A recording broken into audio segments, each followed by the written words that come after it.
Shalom warga kerajaan, makin besar kerinduan kita mempermuliakan Tuhan. Dan tema bulan ini adalah mempermuliakan Sang Raja melalui keluarga kita.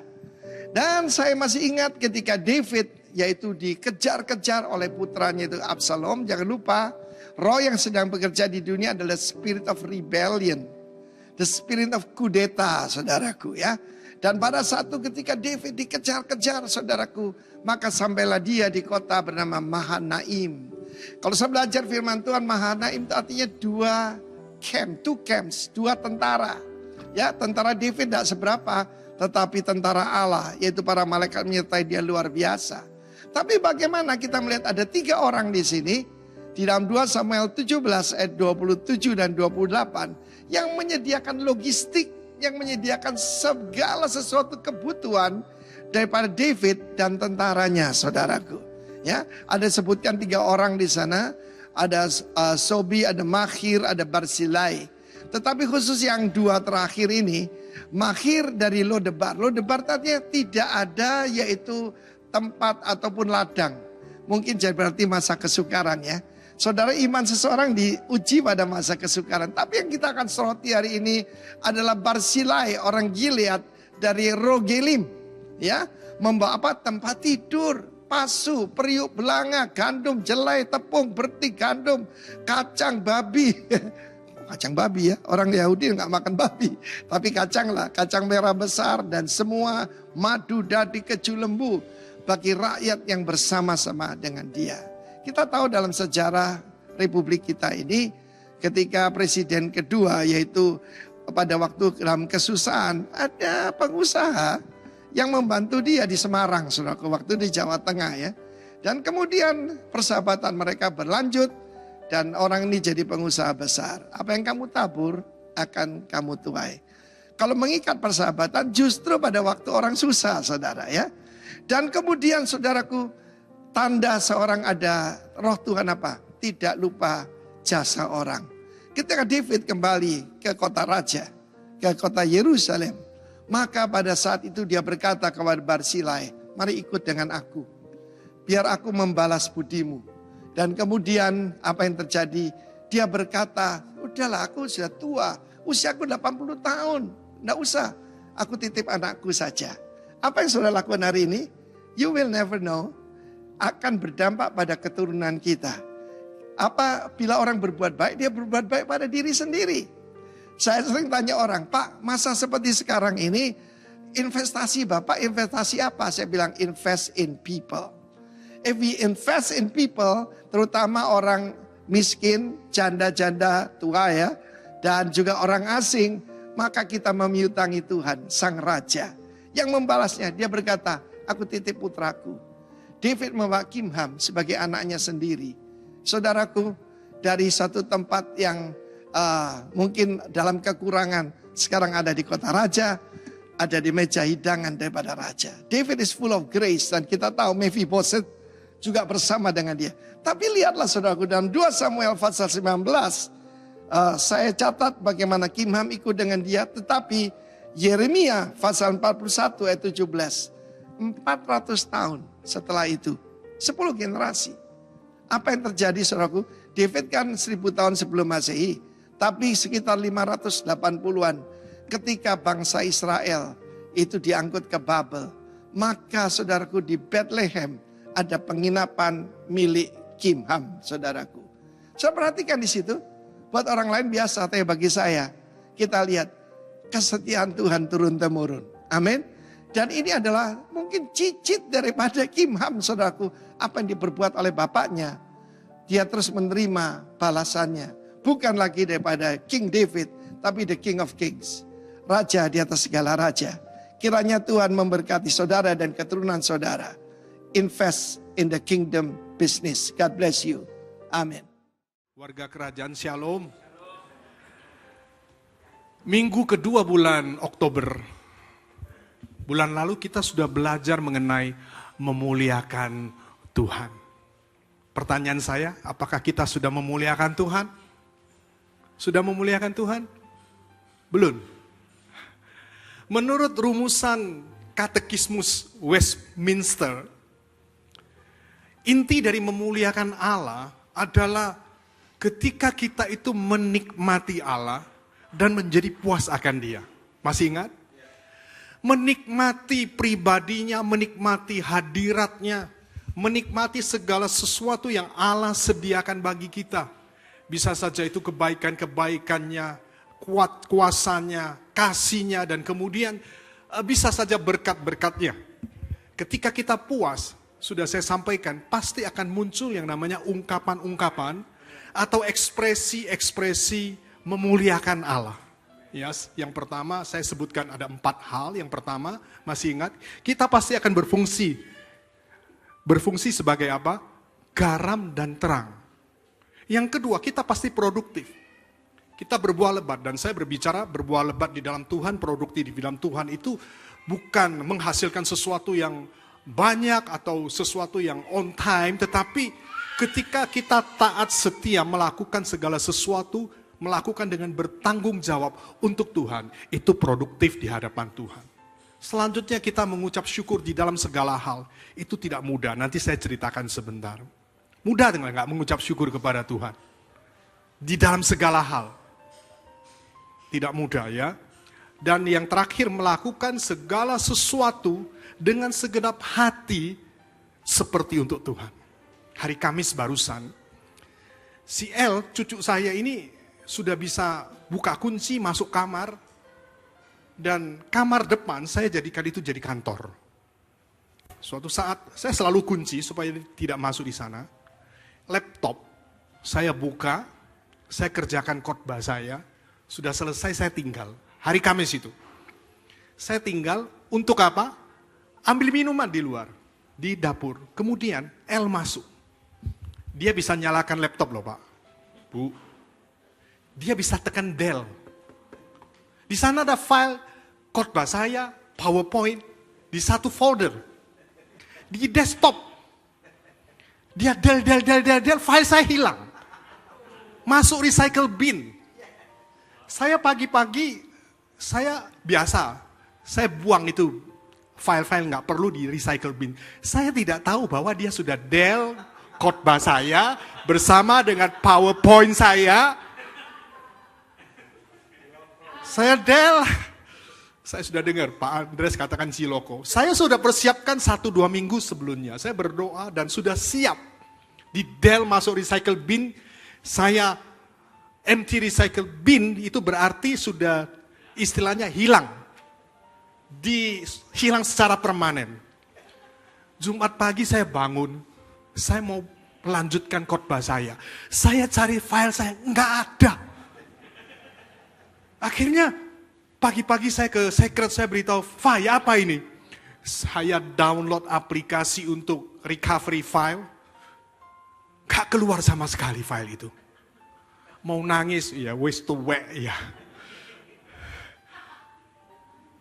Lah ya apa?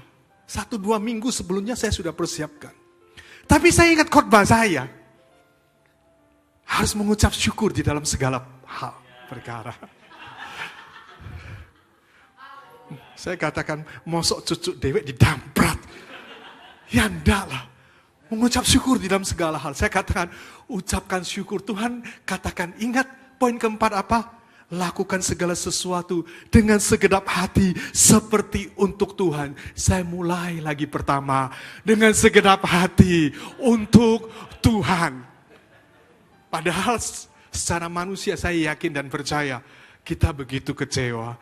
Tetapi tidak mudah ya, makanya menyampaikan firman Tuhan itu mudah. Tetapi ada hal-hal yang terjadi di dalam kehidupan kita, ada tanda, dalam tanda petik tidak baik. Kadang membuat kita juga kelabakan. Ya, dan pagi hari ini kita akan belajar memuliakan Tuhan melalui keluarga. Glorify the King through the family. Warga kerajaan, kita tahu bahwa sebuah keluarga awal mulanya itu dimulai dari sebuah pernikahan. Dan saya mau tekankan bahwa pernikahan itu bukan rekayasa sosial atau rekayasa budaya, bukan. Sementara kita melihat bahwa pandangan ini adalah pandangan yang umum. Jadi orang menikah karena rekayasa sosial, rekayasa budaya. Orang menikah karena orang lain menikah, sehingga mereka mengikut-ikutan menikah. Atau alasan lain, sudah usia. Itu rekayasa sosial, rekayasa budaya. Bahkan di daerah tertentu ada budaya menikah pada usia yang relatif sangat muda, khususnya yang perempuan. Usia 12 tahun sudah menikah. Dan saya tahu, saya yakin mereka yang menikah karena rekayasa tersebut itu, biasanya tanpa tujuan yang utuh. Menikah tapi tanpa tujuan yang utuh. Yang penting punya pasangan, mereka bisa senang-senang, tidak kesepian, dan kemudian pasti punya anak.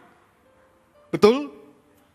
Akibat pernikahan yang tanpa tujuan yang utuh, dengan tujuan yang tidak utuh, maka akan memunculkan masalah-masalah rumah tangga maupun masalah keluarga. Kenapa? Karena tujuannya tidak utuh.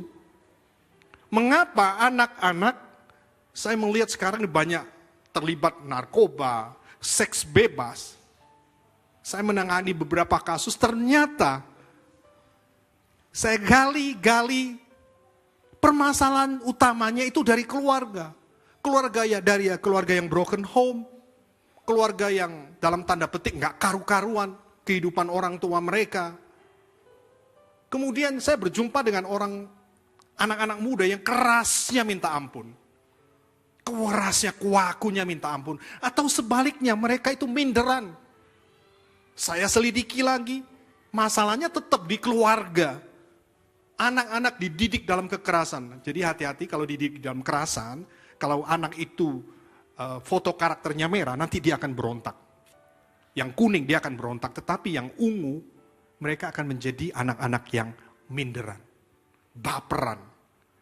Mengapa muncul generasi ketika mereka menghadapi masalah, maunya bunuh diri?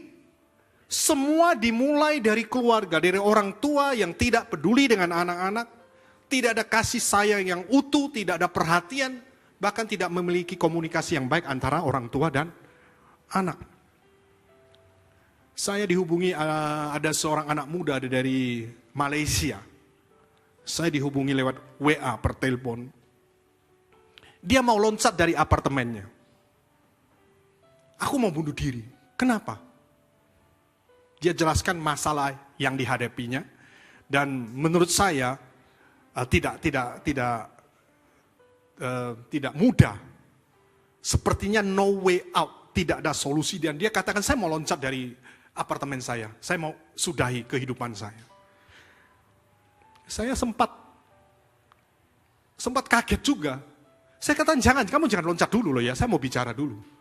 Kalau dia loncat kan berarti saya percuma loh. Sebentar.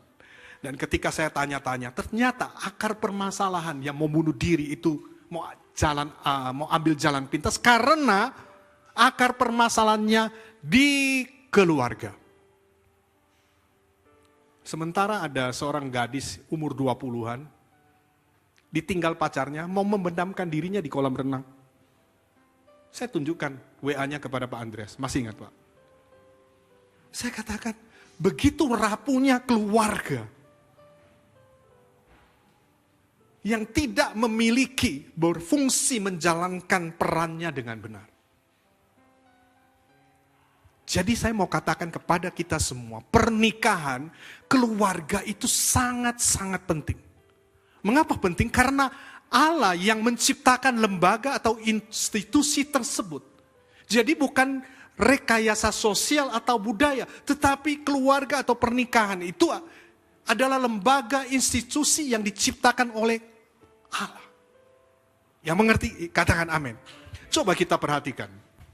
Alkitab kita itu ada terjadi dari perjanjian lama dan perjanjian baru. Perjanjian lama, kitab yang pertama itu kitab apa?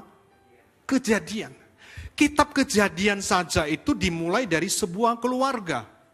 Adam dan Hawa kemudian mempunyai anak-anak, siapa namanya? Kain dan Habel. Dimulai dengan sebuah pernikahan, dimulai dengan sebuah keluarga, dan diakhiri dengan kitab apa? Perjanjian lama? Maleakhi. Maleakhi itu berbicara tentang, kitab itu kalau kita perhatikan, berbicara tentang pemulihan keluarga. Waktu itu suami-suami itu tidak setia kepada istri masa mudanya. Bukan istri muda ya, istri masa muda. Dan mereka ya bermain-main dengan wanita lain, sehingga menimbulkan kepahitan dari anak-anak mereka. Anak-anak pahit sama papanya, sama bapak-bapak zaman dahulu itu. Sehingga kitab Maleakhi itu berbicara tentang pemulihan keluarga. Awal dimulai keluarga, perjanjian lama, diakhiri dengan keluarga. New Testament, perjanjian baru, dimulai dari Matius. Kalau kita baca pasal pertama, itu tentang silsilah Yesus Kristus. Bicara tentang keluarga lagi. Amin. Dan setelah itu ada satu keluarga. Siapa itu? Yusuf dan Maria yang melahirkan Yesus Kristus. Perjanjian baru ditutup dengan satu kitab, yaitu kitab Wahyu. Dan intisari dari kitab Wahyu itu tentang perkawinan anak domba.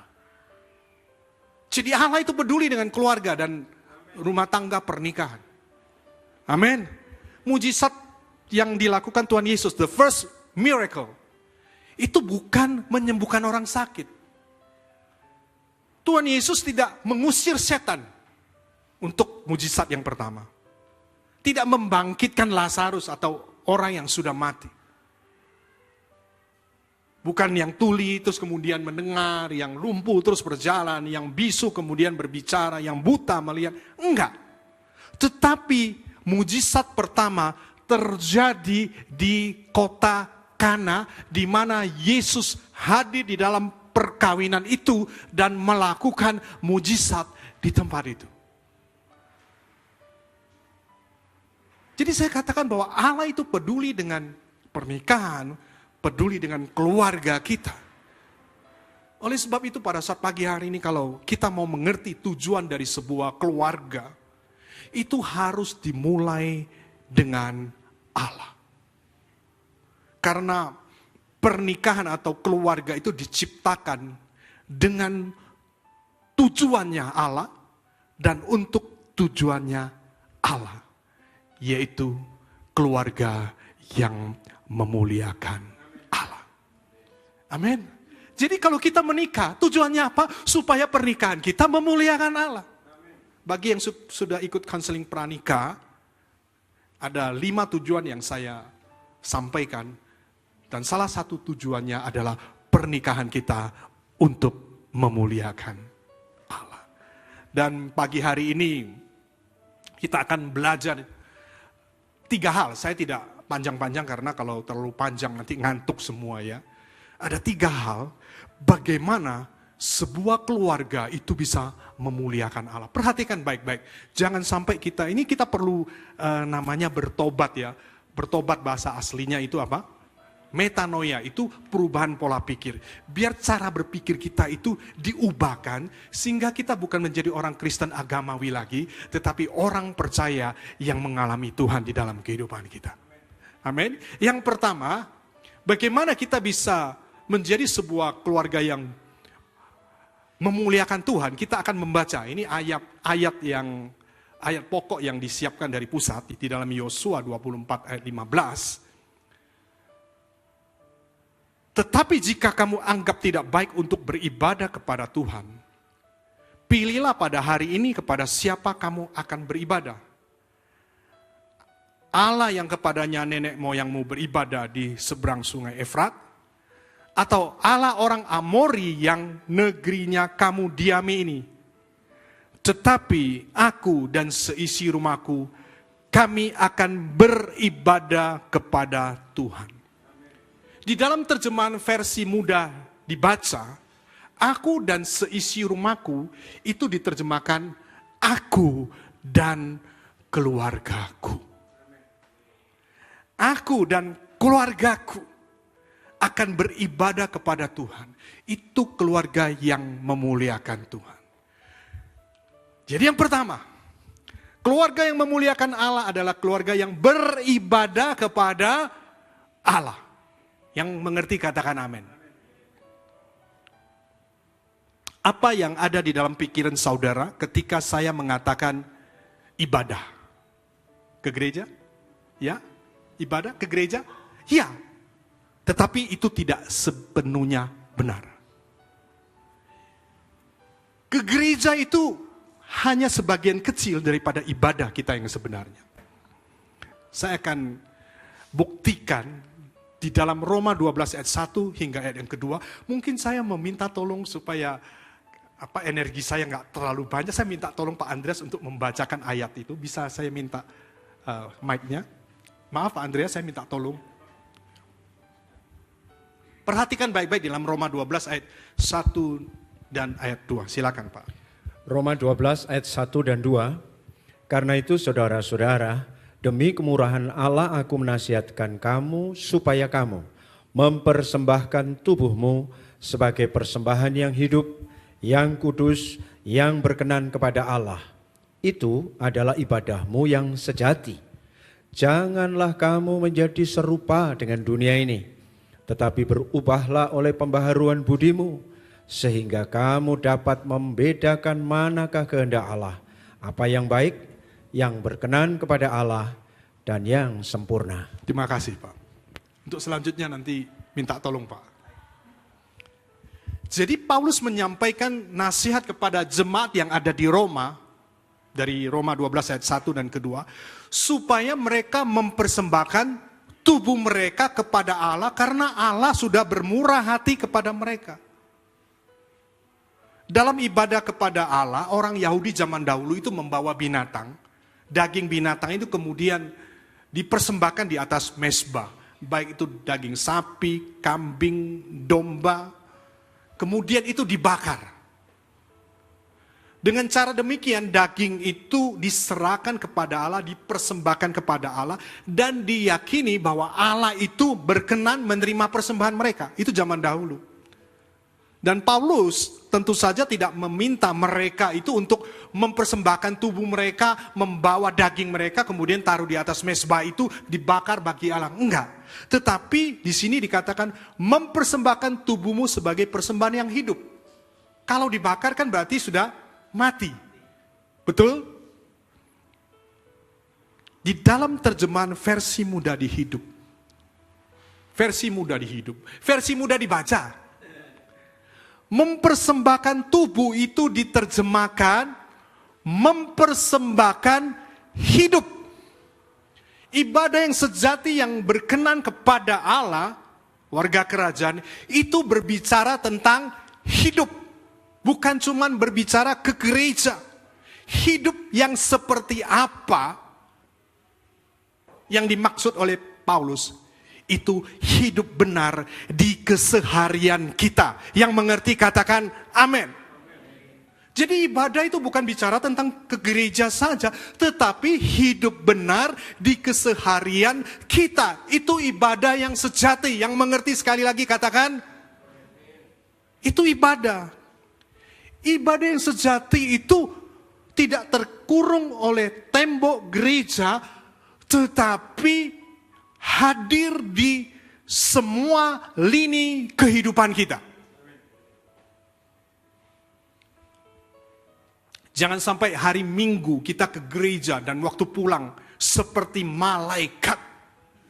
Hari Senin sampai Sabtu tidak beda dengan dunia, bahkan lebih buruk dari dunia.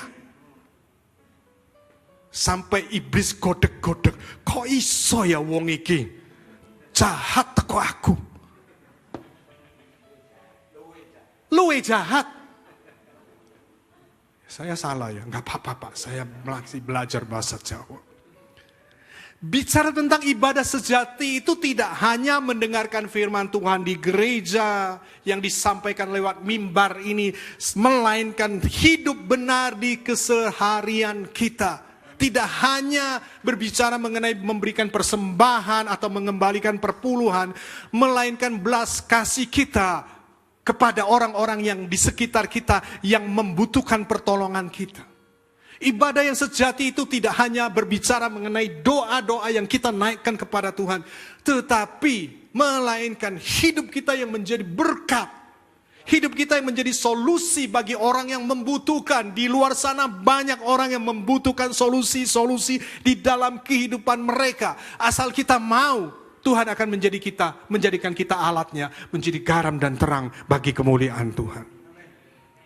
Ibadah yang sejati berbicara tentang berfungsi sebagai garam dan terang. Berbicara tentang bagaimana kita produktif, melakukan segala sesuatu dengan setia dan bertanggung jawab, taat kepada Allah. Berbicara bagaimana kita menghadapi segala sesuatu, kita tetap mengucap syukur kepada Allah, karena kita tahu bahwa segala sesuatu yang terjadi di dalam kehidupan kita ada di dalam kontrol Tuhan, termasuk file saya yang hilang.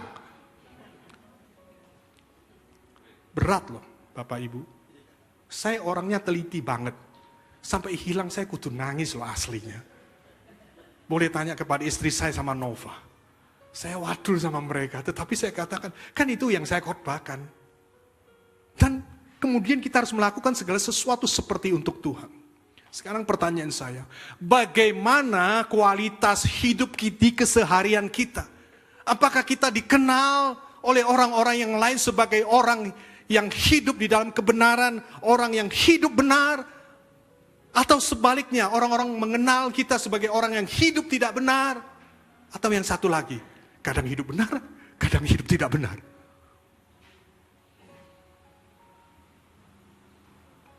Jangan buru-buru menilai. Biarkan orang lain yang menilai kita. Orang-orang dekat yang memberi penilaian terhadap kita. Siapa dia? Suami kita, istri kita, anak-anak kita, orang tua kita, dan yang terakhir, the last but not least, asisten rumah tangga kita. Jawaban mereka objektif loh. Objektif. Kita bisa di luar munafik, tapi di rumah terus terang bisa munafik, nggak bisa kelihatan yang aslinya. Jangan sampai ada orang di luar sana moralnya itu lebih baik dari kita.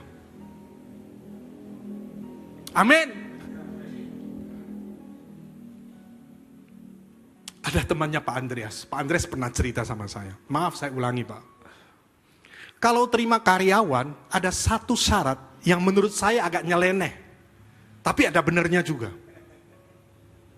Apa syaratnya? Bukan orang Kristen.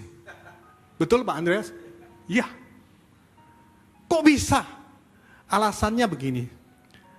Ya karena anggap bos dan saya ini podo Kristene kok. Gampang. Sehingga sering izin untuk kegiatan rohani. Jadi nggak mau terima orang Kristen. Padahal kalau kita bekerja sungguh-sungguh di marketplace, karena kita berdiri di atas firman Tuhan, kita mengerti firman Tuhan, itu juga ibadah, amin. Oke, satu ayat. Pak Andres. Mungkin duduk saja Pak, kasih. Oke. Kolose pasal 3 ayat 23. Apapun juga yang kamu perbuat, perbuatlah dengan segenap hatimu seperti untuk Tuhan dan bukan untuk manusia. Amin. Itu ibadah. Itu ibadah yang sejati. Jadi jangan menganggap kegiatan rohani itu lebih daripada pekerjaan sekuler. Tidak. Di hadapan Allah nilainya sama, yang diukur oleh Tuhan sendiri adalah kesungguhan hati kita ketika kita mengerjakan segala sesuatu. Yang percaya, yang setuju katakan amin. Yang dilihat Tuhan tuh hati. Bukan apa yang kita kerjakan. Saya sangat menyayangkan ada seorang kepala daerah di daerah timur sana. Dipercayakan Tuhan untuk memimpin sebuah daerah, namanya saja ambil dari Alkitab. Huruf pertamanya L. Bukan Lukas Novarianto. Bukan. Bayangkan, pekerjaannya dipercayakan itu, kalau dia secara benar-benar mengerjakannya, dia produktif, dia setia dan bertanggung jawab atas apa yang dilakukannya. Sebenarnya itu ibadahnya kepada Allah. Bisa nangkap apa yang saya maksudkan? Jadi Jangan sampai kita selalu membedakan, oh ini yang rohani, oh ini yang sekuler. Ajarkan kepada anak kita segala sesuatu yang kita lakukan dengan segenap hati dan itu untuk Tuhan. Itu ibadah kita kepada Allah. Ibadah sejati kita kepada Allah. Keluarga yang memuliakan Allah adalah keluarga yang beribadah dalam arti keluarga yang hidup benar di kesehariannya. Amin. Itu yang pertama. Tanamkan itu kepada keluarga kita. Jadi tidak ada urusan kegiatan rohani dan tanda petik hal-hal sekuler. Sama di hadapan Tuhan. Dan yang kedua,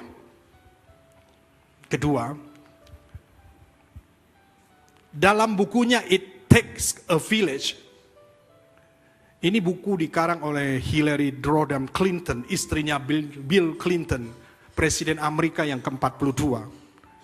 Dia menetapkan di dalam buku itu, dia menetapkan agenda akan membawa Amerika itu lebih dekat kepada pola asuh yang diatur negara.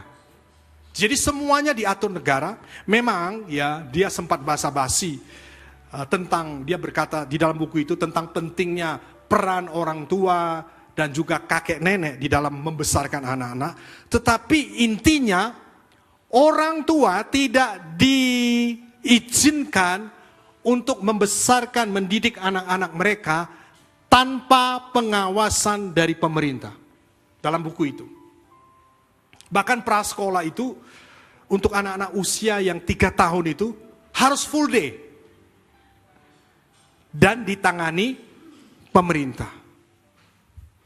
Ini quotes-nya. I believe the primary role of the state is to teach, train, and raise children. Parents have a secondary role. Artinya apa? Saya percaya tugas utama negara untuk mengajar, melatih, dan membesarkan anak. Orang tua itu perannya sekunder.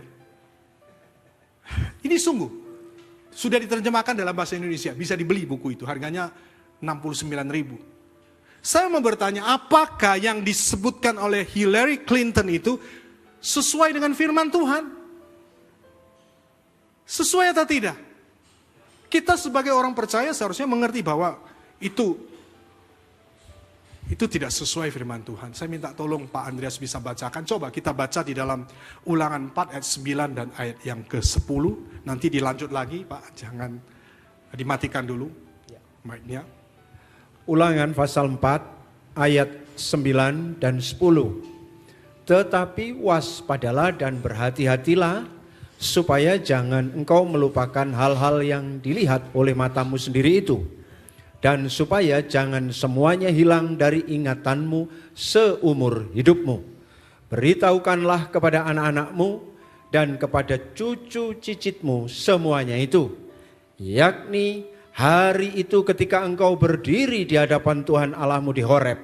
Waktu Tuhan berfirman kepadaku, suruh bangsa itu berkumpul kepadaku, maka aku akan memberi mereka mendengar segala perkataanku, sehingga mereka takut kepadaku selama mereka hidup di muka bumi dan mengajarkan demikian kepada anak-anak mereka. Lanjut di dalam Ulangan 6 ayat 6 hingga ayat yang ke-9. Apa yang kuperintahkan kepadamu hari ini, haruslah engkau perhatikan. Haruslah engkau mengajarkannya berulang-ulang kepada anakmu dan membicarakannya apabila engkau duduk di rumahmu, apabila engkau sedang dalam perjalanan, apabila engkau berbaring dan apabila engkau bangun.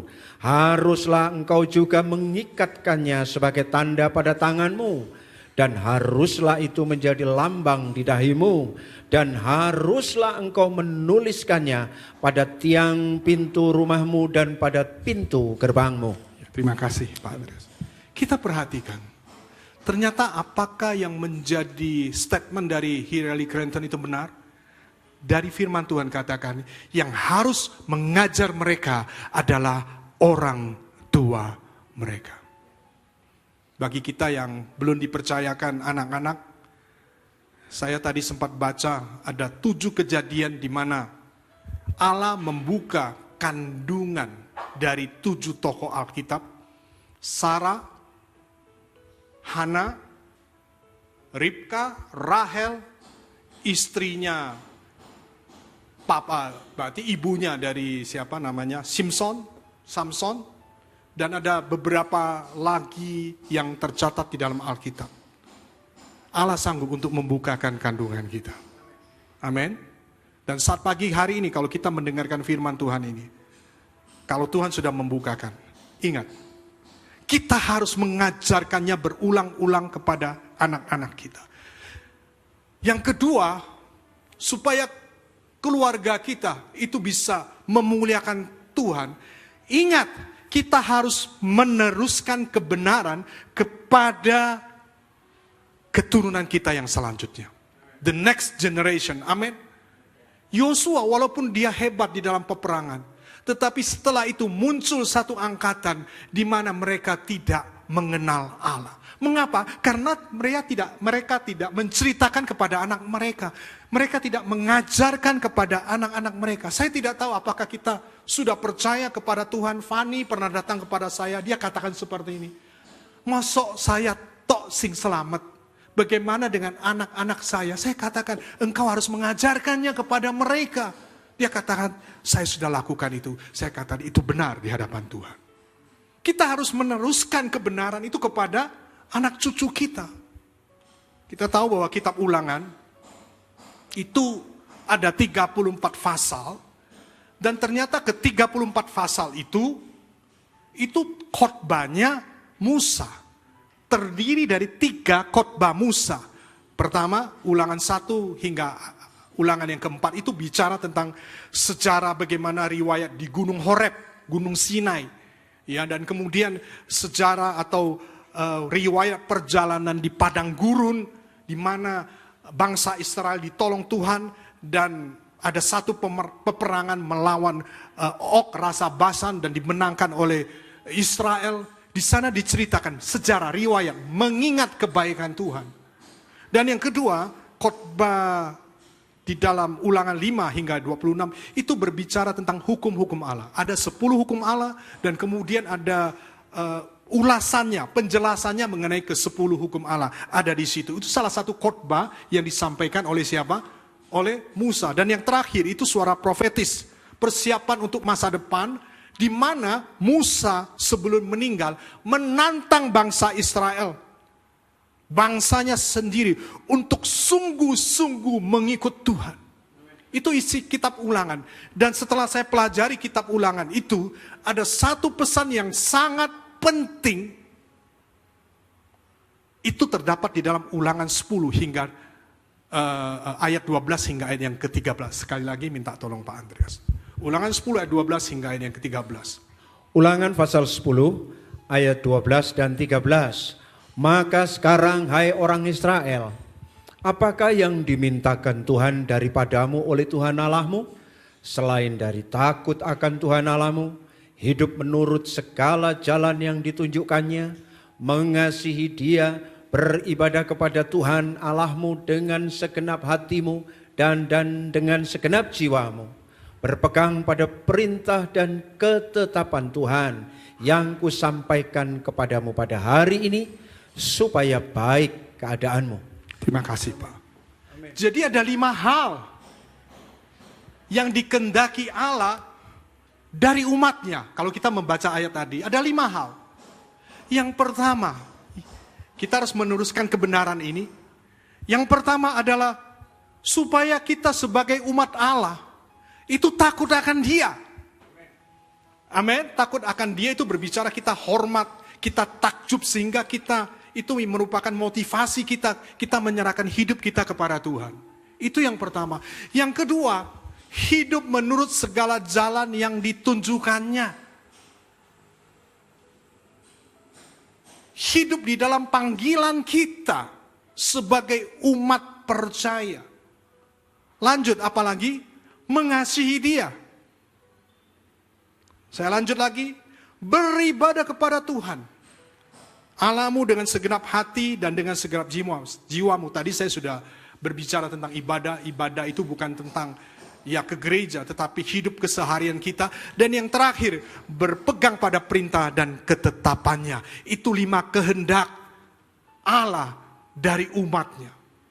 Dan itu harus kita teruskan kepada keturunan kita, anak cucu kita, supaya mereka hidup takut akan Tuhan, hidup sesuai dengan rancangannya, mengasihi Allah dengan sungguh-sungguh, beribadah kepada Allah dengan segenap hati dan segenap jiwa, dan terus berpegang pada ketetapannya. Dan apa yang akan terjadi ketika mereka berpegang kepada, melakukan apa yang menjadi kehendak Tuhan? Perhatikan ayat yang ke-13, bagian yang terakhir.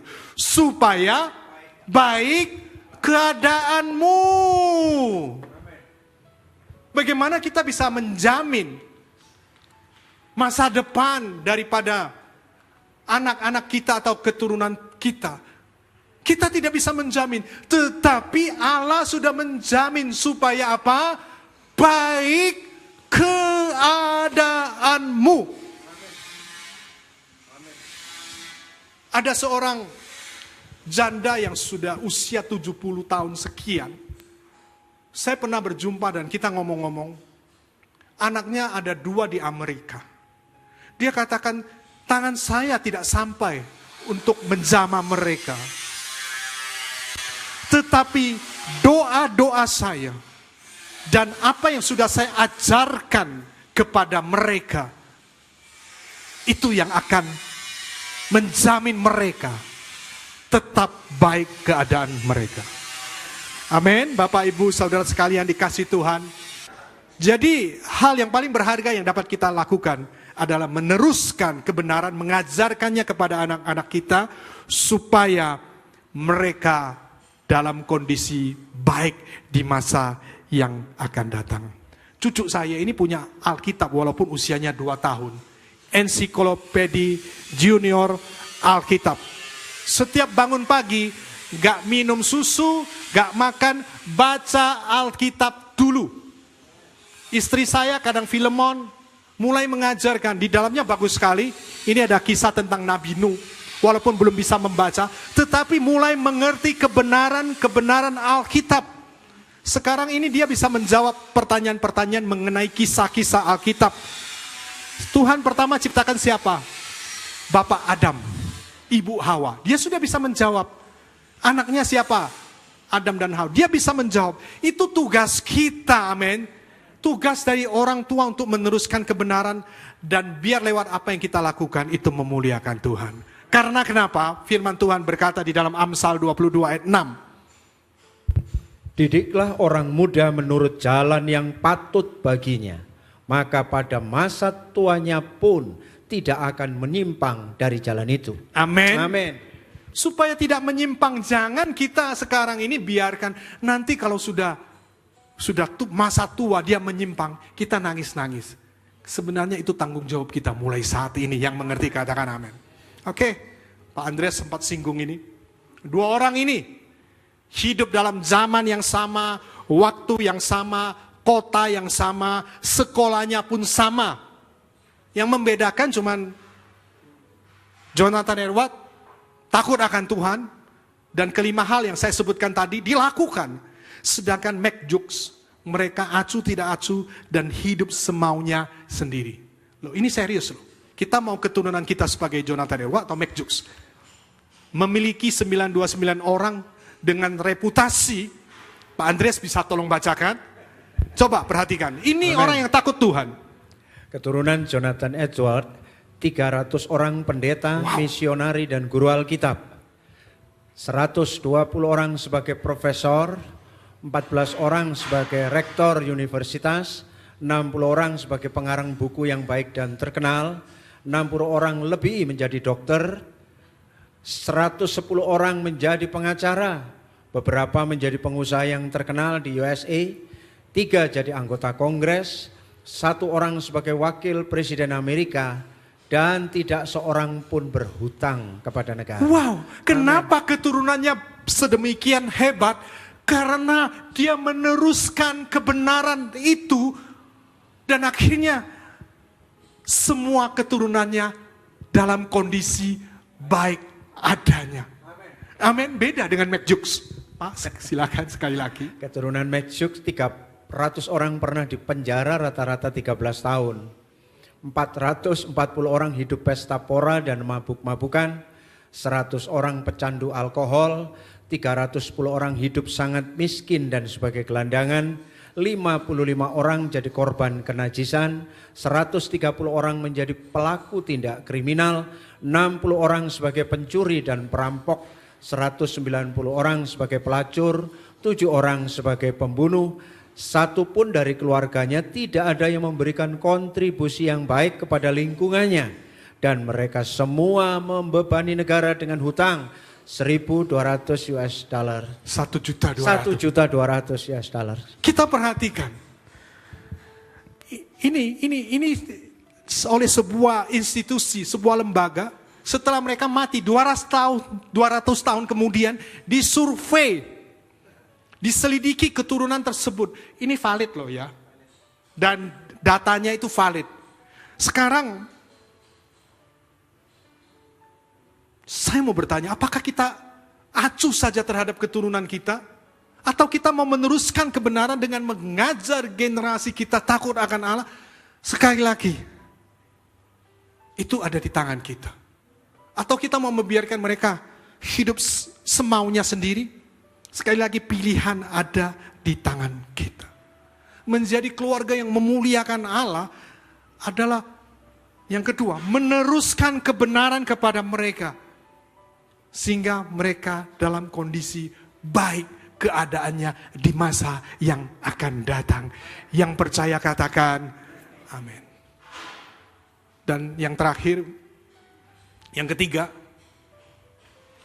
Pak Andreas bisa minta tolong lagi untuk membacakan 1 Korintus 4:15 dan ayat 16. Sebab sekalipun kamu mempunyai beribu-ribu pendidik dalam Kristus, kamu tidak mempunyai banyak bapa, karena akulah yang dalam Kristus Yesus telah menjadi bapamu oleh Injil yang kuberitakan kepadamu.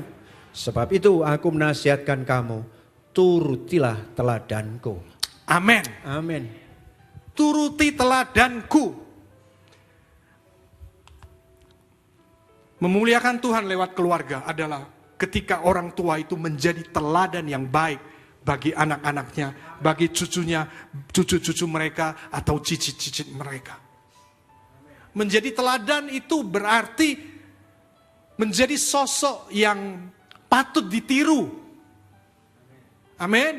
Dijadikan panutan atau menjadi role model, bahasa Inggrisnya seperti itu.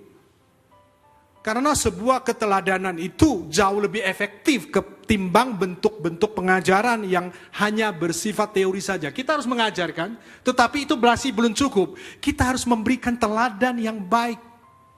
Di dalam ayat yang sebelumnya, Paulus itu mempunyai banyak anak rohani. Dia mengajar mereka, tetapi sebagai bapa rohani, tidak cukup hanya memberikan pengajaran. Yang dibutuhkan adalah keteladanan. Yesus memberikan teladan kepada kita. Yesus tidak hanya berkhotbah. Dia mengajar tentang kerendahan hati dan ada satu ayat, sama seperti anak manusia datang bukan untuk dilayani, melainkan untuk melayani dan memberikan nyawanya menjadi tebusan bagi banyak orang. Tuhan Yesus tidak hanya bicara, tetapi dia memberikan teladan.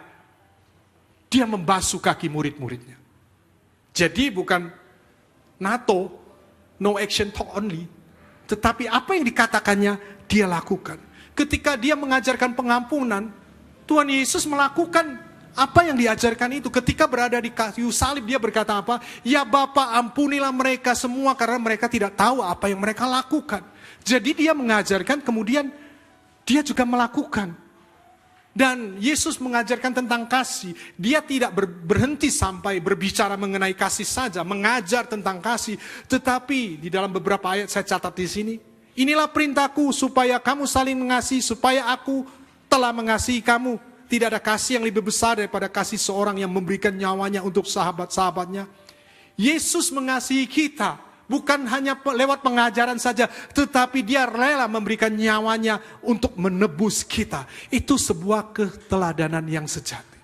Terus ada yang bertanya kepada saya, Pak, bagaimana saya bisa memberikan teladan kepada anak saya atau kepada cucu saya? Kadang saya bisa berbuat salah. Saya katakan mudah. Ketika engkau berbuat kesalahan, Itu tidak apa-apa. Tetapi kamu harus jelaskan kepada anakmu, cucumu, bahwa kamu salah. Dan kamu meminta maaf kepada mereka. Ketika kamu meminta maaf kepada mereka, secara tidak langsung engkau memberikan teladan kepada mereka. Bahwa walaupun engkau lebih tua, tetapi engkau mau minta maaf kepada mereka. Dan teladan itu akan ditiru oleh mereka suatu saat. Amin. Ketika El mulai tidak taat, maka kami harus tegas menegur dia. Tegas dan keras itu beda loh ya. Kalau keras itu kadang bisa ngawur. Tapi tegas, kita menegur dengan keras dan tegas. Tegas itu kita punya maksud yang baik terhadap apa yang kita lakukan terhadap anak itu. Kami akan menegur dengan keras. Ketika dia mulai tidak taat. El harus taat. Dan suatu ketika dia berada di sebuah tempat di mana ada sebuah akuarium dengan beberapa ekor ikan di dalam akuarium itu. Tiba-tiba dia berteriak dengan lantang, ikan harus taat. Loh, kami heran. Ternyata apa yang kita lakukan itu ditiru. Hati-hati dengan ucapan kita, perbuatan kita. Karena Harlan Coben itu seorang penulis buku tentang misteri-misteri. Dia katakan begini, kids don't do what their parents say. They do what they see their parents do. So who's to blame here? Artinya begini, anak-anak tidak melakukan apa yang dikatakan oleh orang tua mereka. Mereka melakukan apa yang mereka lihat orang tua mereka lakukan. Dan dalam hal ini, jadi siapa yang harus disalahkan? Anak itu meniru loh. Begitu juga dengan anak-anak kita. Kita tidak hanya bisa mengajar mereka. Mereka butuh teladan. Tidak ada jalan lain selain harus terus berusaha menjaga kehidupan kita.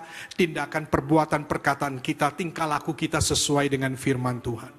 Amin. Pak Yonas, teman saya yang sudah almarhum. Sebelumnya dia seorang perokok. Adanya itu murid saya. Dia selalu berkata, papa ini salah, seharusnya tidak merokok. Kamu nanti besar jangan merokok ya. Anaknya datang kepada saya.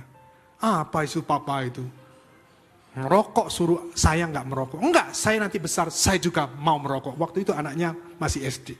Jadi teladan apa yang kita lakukan, itu nanti ditiru oleh anak kita.